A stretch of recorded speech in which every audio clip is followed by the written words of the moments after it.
Ikaw pa ay nag-iisip ngayong araw kung paano ka nga ba kikita kahit nasa bahay ka lang. Ngayong araw mga kawaray ay ibabahagi ko naman sa inyo ang napakasarap na muron na suma na ito at walang iba kundi ang ating ubi muron. At syempre para sa ating suman muron ay talaga namang number 1 na kakailanganin natin dito ay ang dahon nga po ng saging. At dahil nga wala po akong nabilhan ng dahon ng saging sa talipapa, kaya naman nagpatulong na ako kay Nineta Barquez na samahan niya po ako na humingi ng dahon ng saging sa kaibigan niya. At dahil nga marami pong nag-order na sa akin ng suman muron, kaya hindi na po pwedeng i-cancel ang aking order. Kaya naman po, naghanap na ako ng paraan kung saan ako makakakuha ng dahon ng saging. At wala nga pong available sa talipapa, kaya naman nagpatulong na ako kay Ninet. At syempre siya po ang katuwang ko kapag may nagpapa-order ng maramihan, hindi ko naman po kakayaning mag-isa, kaya naman nagpatulong na ako kay Ninet. So shoutout nga pala kay Christine na siyang nagbigay ng dahon ng saging. Thank you po Ma'am Christine, dahil kung hindi dahil sa inyo ay hindi po matutuloy ang aking pa-order ng ubi suman moron. So ganyan nga mga kawaray, at bago kami umuwi, pinaghati-hati ko na o pinagputol-putol ko na nga po ang dahon ng saging para hindi na nga po mahirapan pa kung sakaling mapunit man, at least hindi na po ganun kadami ang mapupunit. At dahil nga mayroon na akong dahon ng saging, kaya naman pumunta na agad ako sa bilihan ng mga ingredients para sa ating suman moron. So ito nga, nakakita nga po ako ng rice flour. Tamang-tama talaga itong ating rice flour para sa ating suman moron. Hindi na natin kailangan pang magpagiling ng bigas. So ganito lang,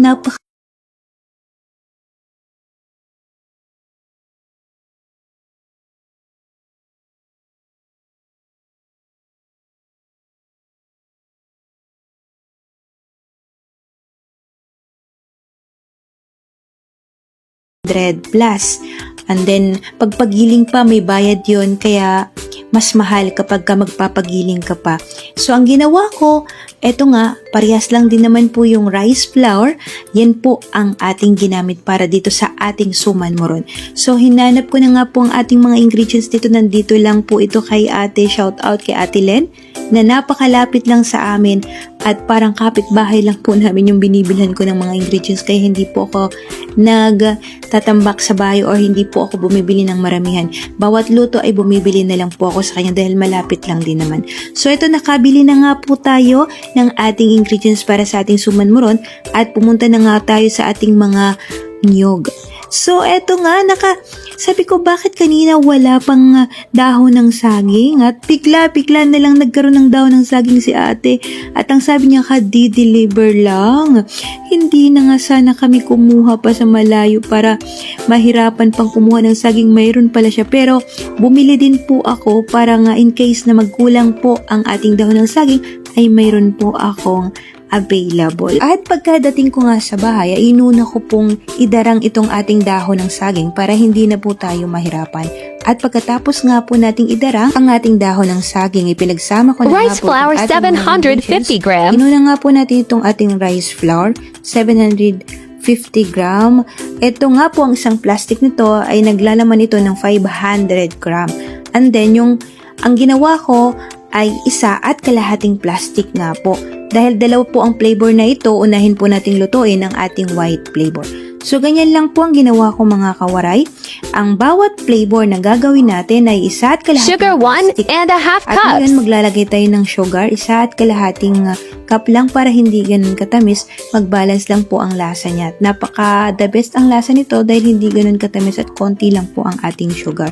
1.5 sugar.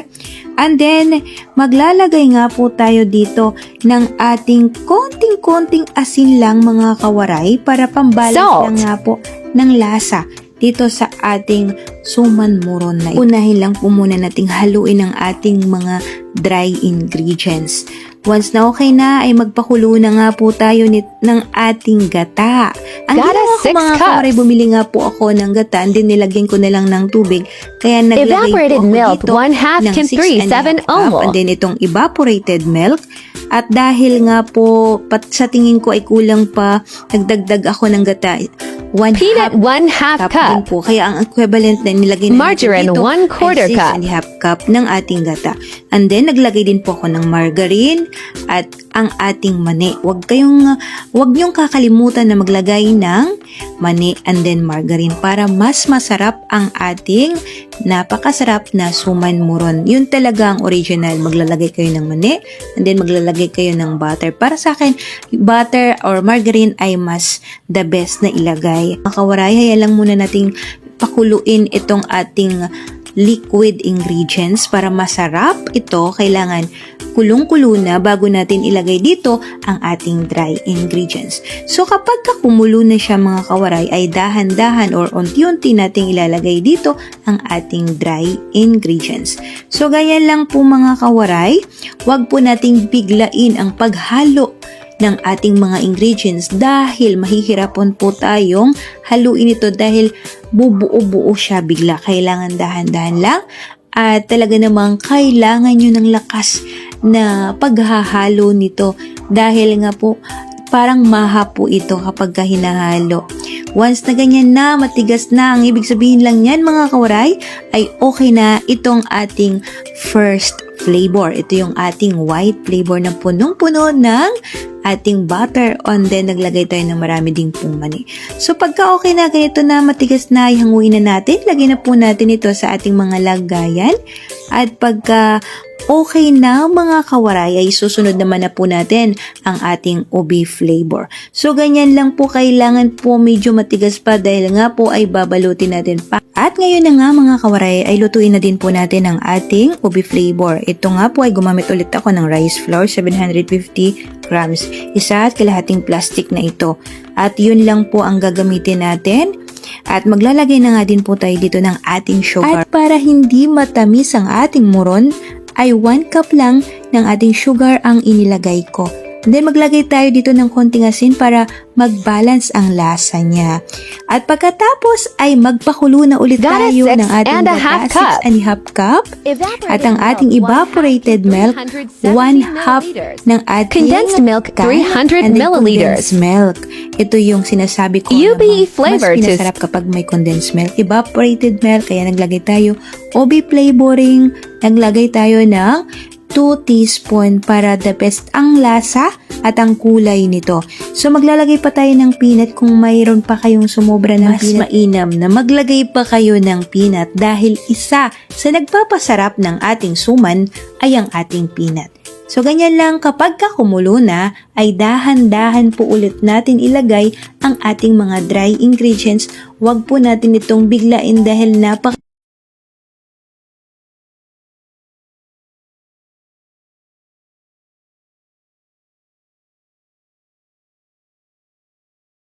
kawaray ay talaga namang kailangan nyo po ng lakas dahil po mangangawit ang braso nyo dito.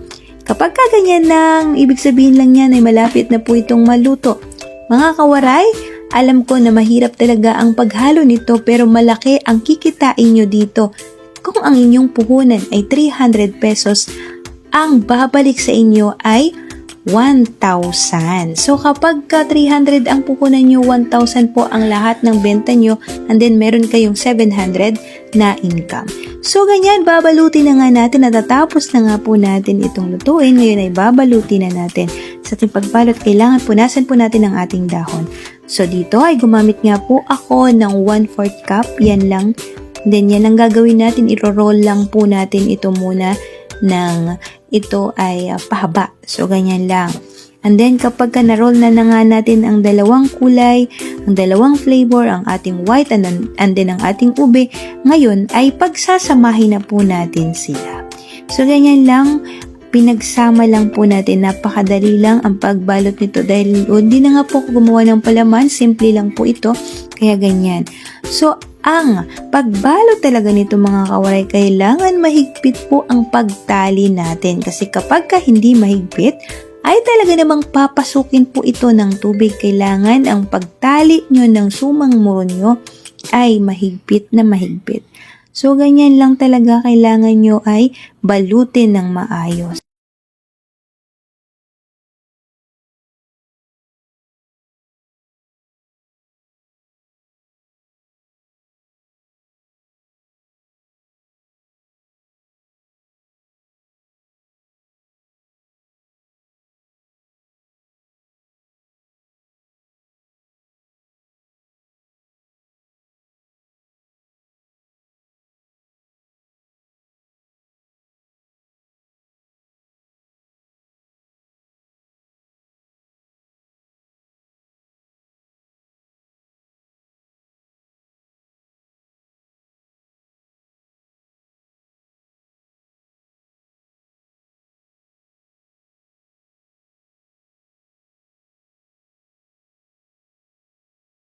natin ito. Ngayon naman ay gupitin natin ang mga taling sumobra and din ang ating dahon para maganda tingnan sa ating mga customer.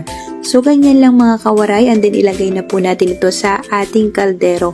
Dito nga po ay malaking kaldero ang ginamit ko para isang salang na lang po ang ginawa ko dito.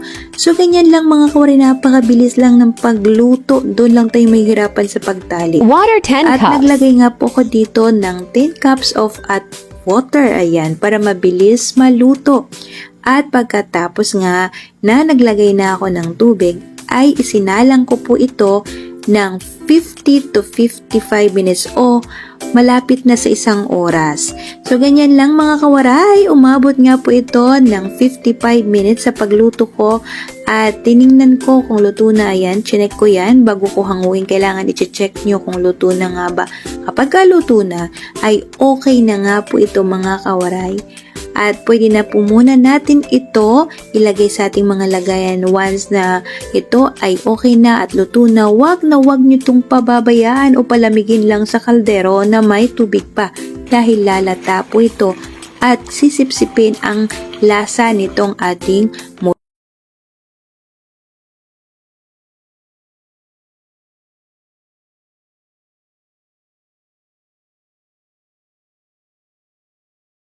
at tsaka na po natin hanguin pagka malamig na. So hindi po ganon.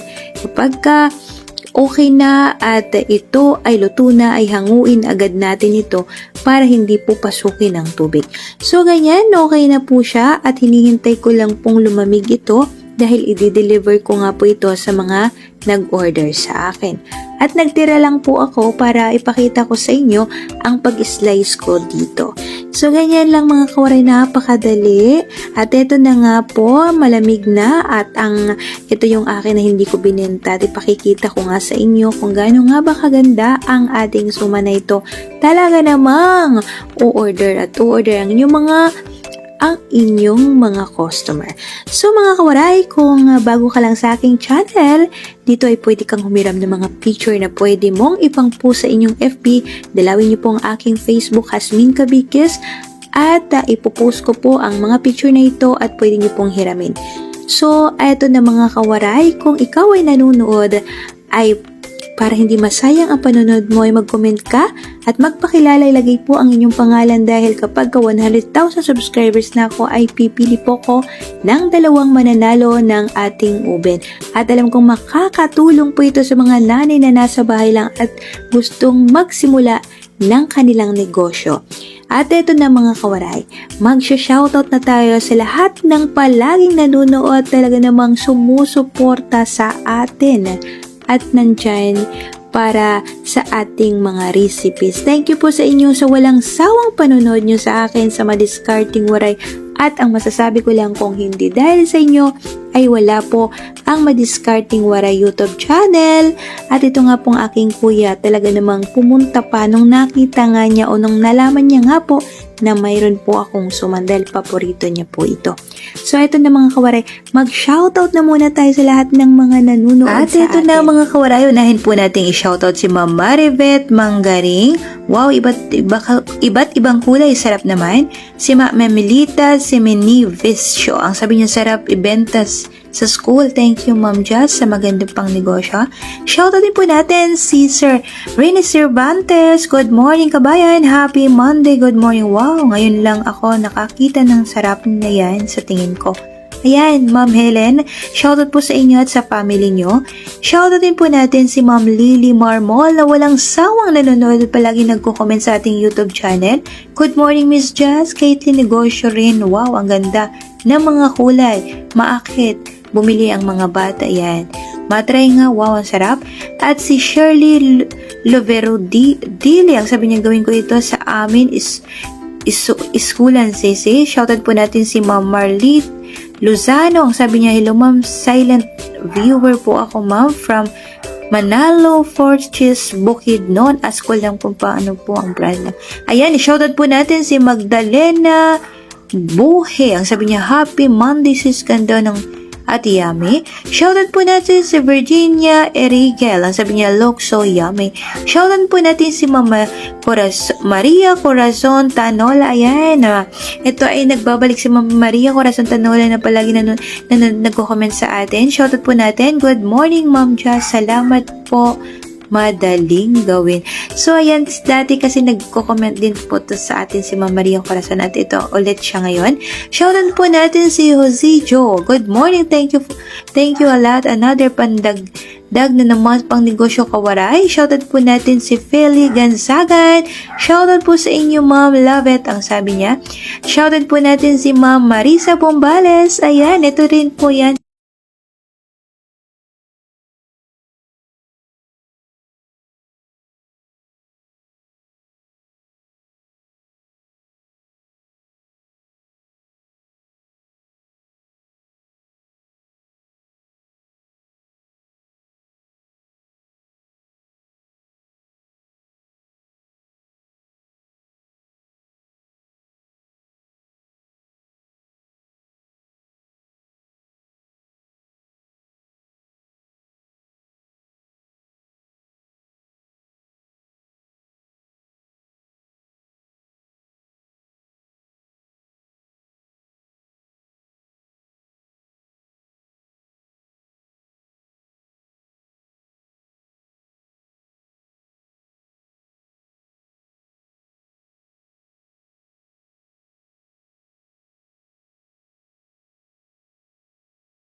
Ang buhay niyan.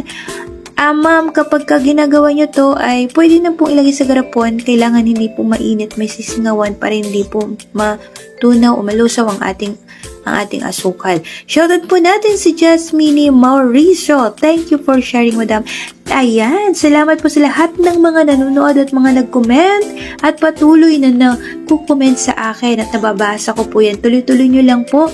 At sana, God willing, ay umabot na ako ng 100,000 subscribers para mayroon na po akong mapipili sa inyo na mananalo ng 2 oven at pangako ko po yan. At congrats na po natin ang lahat ng mga nanalo na dito sa aking YouTube channel. Thank you all sa walang sawang panonood pagkukomment nyo sa akin sa inyong lahat mga kawaray. Thank you and God bless po sa inyong lahat.